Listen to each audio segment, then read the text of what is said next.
歡迎嚟到港馬研究室，我係阿 Sam。現家先公開經過1萬次模擬比賽後嘅結果，歡迎大家截圖。喺開始3月29號第5場3T 頭關嘅每隻馬匹嘅詳細分析之前，先講明一點：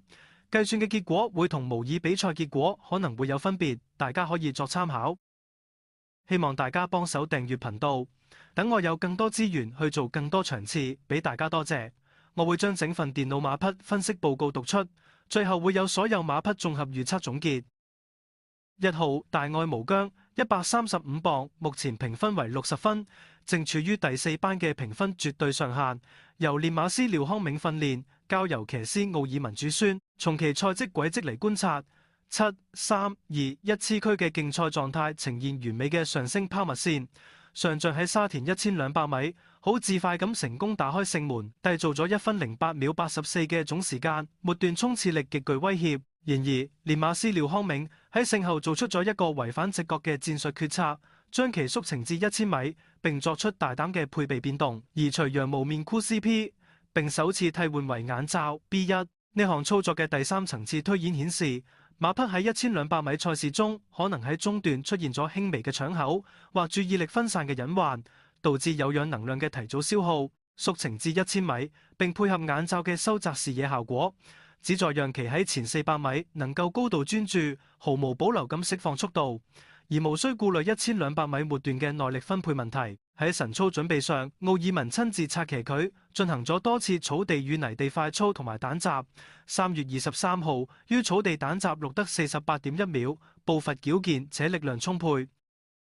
2號北地練馬128磅135磅獲減7磅，北地練馬同樣為60分滿分馬，由練馬師葉楚航訓練，此區生涯20戰累積3冠，全數勝仗皆於跑馬地1200米取得。近期賽績顯示其狀態正喺進入衰退週期。4、1、4、8、6、9，葉楚航深知其在第4班負重磅135磅嘅物理阻力，因此巧妙咁聘用見習騎師黃寶尼，減去7磅，實際負磅大幅降至128磅。喺生物力學上，7磅嘅減輕能有效降低馬匹喺高速奔跑嗰陣對於前肢圓韌帶嘅衝擊力，並延緩末段無氧衝刺嗰陣嘅乳酸堆積速度。然而，從血統與步伐特性分析，蘇部嘅子嗣喺轉彎發力嘅時候表現較佳。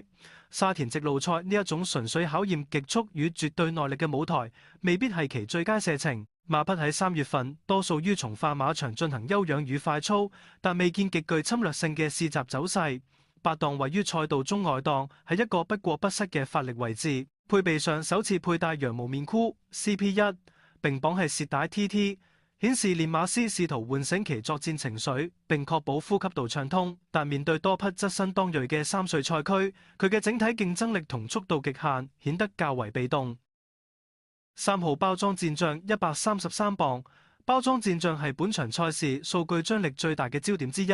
由練馬師呂健威訓練，希威森策騎，其父係 Star Spangled Banner， 乃舉世聞名嘅純粹短途速度血統，遺傳力極強。此區生涯4戰錄得1冠1季，上仗成功於1200米打開勝門，締速1分08秒69，展現出同班次中極具統治力嘅末段衝刺力。但喺亮眼嘅賽績背後，呢一匹馬潛藏住一個極大嘅生理病理學隱患。香港賽馬會嘅獸醫記錄顯示，該區喺2026年2月21號嘅賽前獸醫檢查中被發現心率不正常，並被迫退出比賽。心房顫動或者心律不齊，對於高強度競賽馬匹係致命嘅生理打擊，會導致血液泵送效率急降，引發極度疲勞甚至崩潰。儘管如此，練馬師呂健威給予咗其充分嘅生理恢復時間，且喺3月10號嘅泥地試習中，希威森策騎騎與強手同事以極佳時間完成，顯示心臟功能已經暫時恢復正常指標。若果其心血管系統喺極限衝刺嘅時候能夠維持穩定，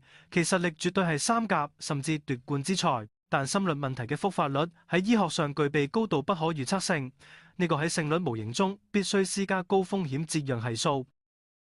4號日出東方133磅，3歲澳洲煙馬日出東方，由羅富全訓練，梁家俊主銷。喺僅有嘅3次出賽中，佢已經展現出超凡嘅天賦。1、20。上仗喺梁家俊胯下，於1000米直路賽跑出56秒87秒嘅驚人遞速奪冠。分段時間顯示其擁有極高嘅早段巡航速度。羅富全練馬師喺賽後受訪嘅時候，透露咗一個關鍵嘅第二層次情報。該區喺晨操時上表現得神經質且過度用力，因此喺上仗加配咗耳塞同綁繫舌帶。呢一項配備變更喺聽覺上成功屏蔽咗外界噪音干擾，喺生理上穩定咗呼吸道，大幅穩定咗馬匹嘅情緒，使其喺賽事中能夠有效節省無謂嘅有氧消耗，將動能全數轉化為向前嘅推進力。然而，本場賽事其面臨嘅致命數學傷在於5檔嘅排位。1000米直路賽排5檔，意味住佢起步之後將陷入進退維谷嘅戰術悖論。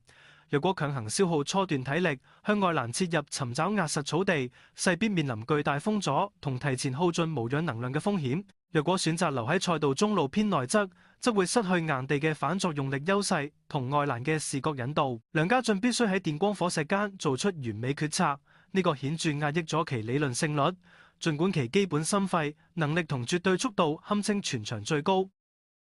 5號幸運20到132磅，幸運20由練馬師丁冠豪訓練，配上南非籍騎師霍宏星。呢匹蘇勃子誌嘅賽績曲線屬於典型嘅突破瓶頸型，喺經歷咗連續幾場雙位數名次嘅沉寂之後，上仗終於喺跑馬地1000米好自快咁 GF 以56秒92秒嘅時間打開勝門。該亦展現咗極佳嘅前串速度與出閘反應。從排位空間學嚟睇，10檔為佢提供咗一個非常優渥嘅起步條件。霍宏星可以順勢將佢向右靠攏外欄。然而賽道幾何學嘅差異係不容忽視㗎。跑馬地嘅急彎1000米同沙田嘅直路1000米喺力學要求上截然不同。跑馬地更加考驗馬匹嘅彎道平衡力與靈活性，而沙田直路賽就因為冇彎道讓馬匹稍作喘息，且末段400米為持續微上坡。呢一對馬匹嘅純粹心肺、耐力與持續極速要求極高。再者，同場強手如林，作為一匹剛喺谷草建功嘅賽駒，轉戰沙田直路賽面臨嚴峻嘅班次，實力與場地適應性雙重考驗。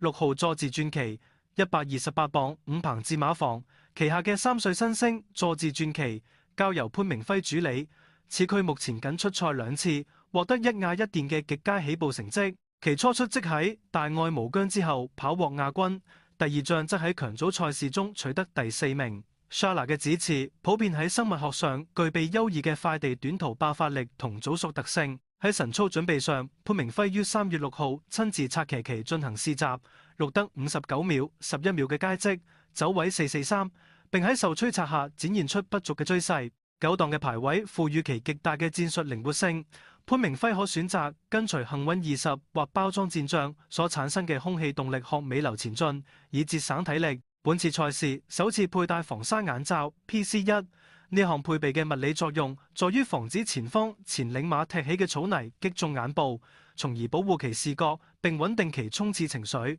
係一項極具針對性且專業嘅微調。此區具備強烈嘅冷門顛覆潛力同極高嘅入位機率。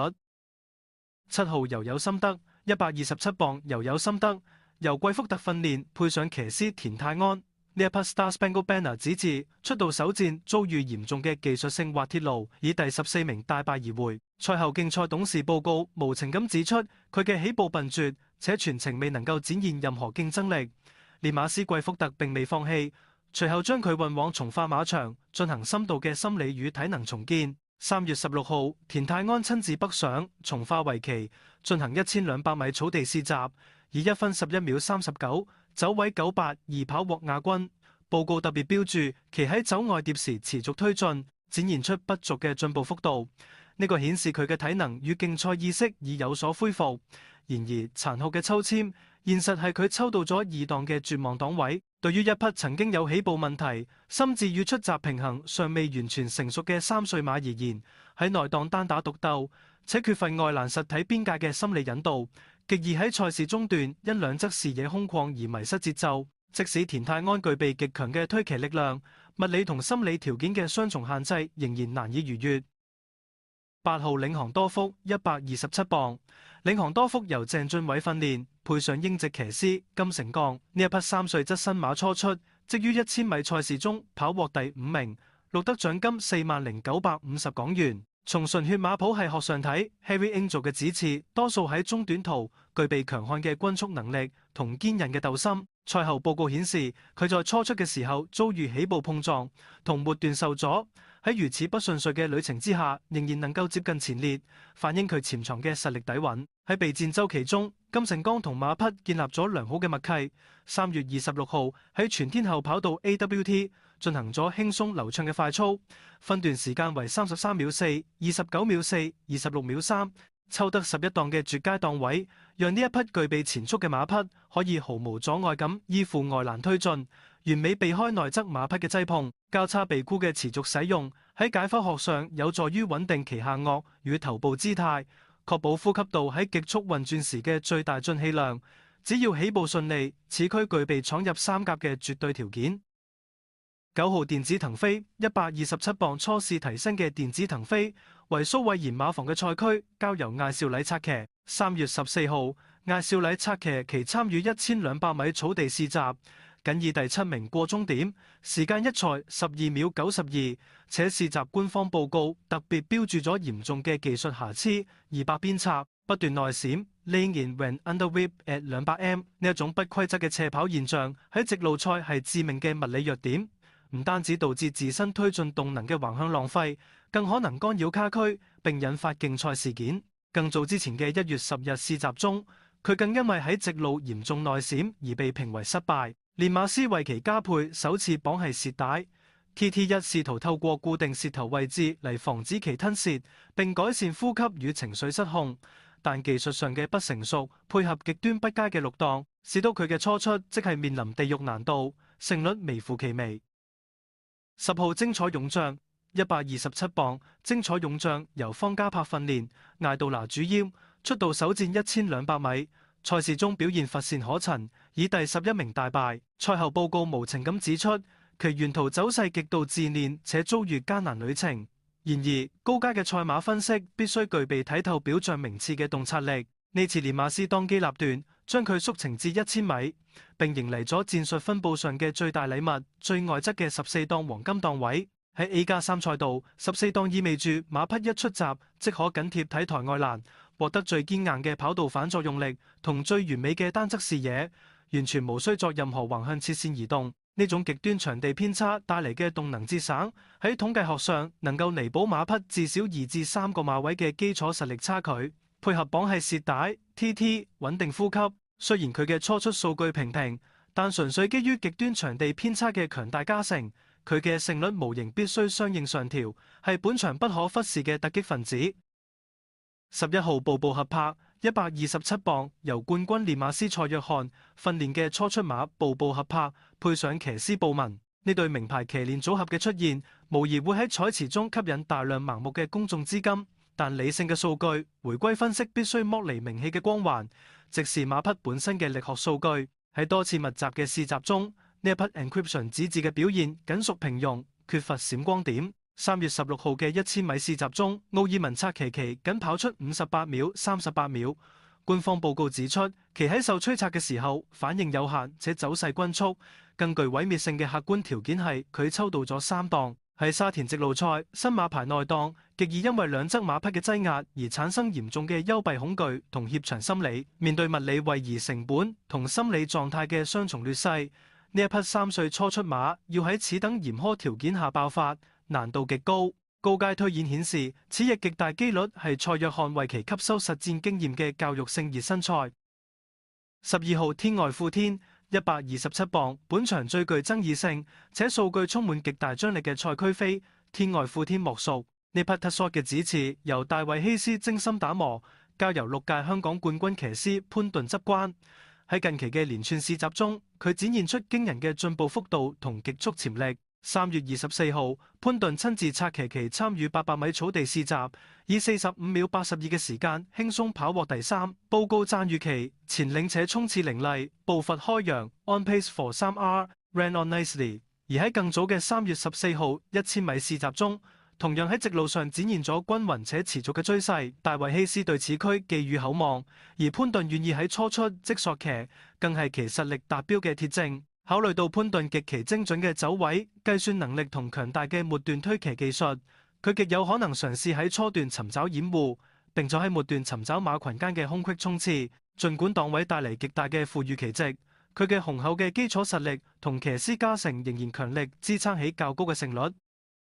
13號新輝之星123磅、125磅獲減2磅。新輝之星由告東尼訓練，交由騎師鍾義禮策騎。呢匹塔索指此，目前嘅評分已經降至50分，正式進入咗其能力範圍內嘅極具競爭力作戰區間。上將於同程1000米草地賽事中，喺鍾義禮胯下跑出驚豔嘅表現，以第2名觸線遞速56秒87，僅以半個馬位差距落敗，展現出強悍嘅直路衝刺力。告東尼果斷保留咗鍾義禮嘅配搭，除咗體重期減2磅嘅物理優勢之外，更睇重騎師同馬匹之間已經建立嘅推進節奏默契。喺3月26號嘅泥地快操中，錄得53秒6嘅佳績，顯示其賽後體能恢復極佳，乳酸代謝良好。7檔位於馬群中樞，鍾義禮可以靈活選擇跟隨外檔優勢集團嘅尾流，或者喺馬群中央尋找空位突圍。綁係涉帶 TT， 持續佩戴穩定呼吸，輕綁銳泰，加上尚可嘅檔位，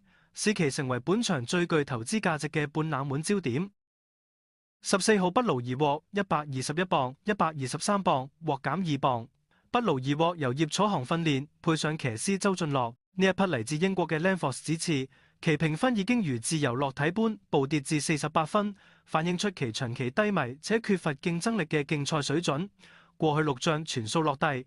10、7、9、9、8。儘管葉楚航練馬師為其加配咗眼罩，並保留交叉鼻箍同綁繫舌帶，試圖以極端繁複嘅配備組合強行刺激其沉睡嘅潛能同生理機能，但喺現代賽馬科學中，過多嘅配備往往係馬匹難以駕馭嘅婊子，成效令人存疑。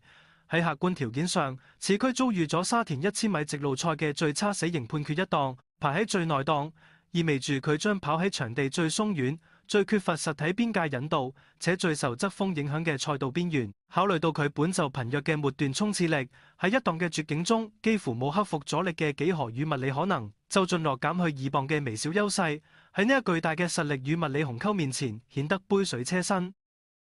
最後就係所有馬匹嘅理論勝率綜合預測總結矩陣資料。如果你覺得內容有用，記得訂閱頻道，歡迎喺留言區留言，我哋一齊見證模型成長。我哋下條片再見。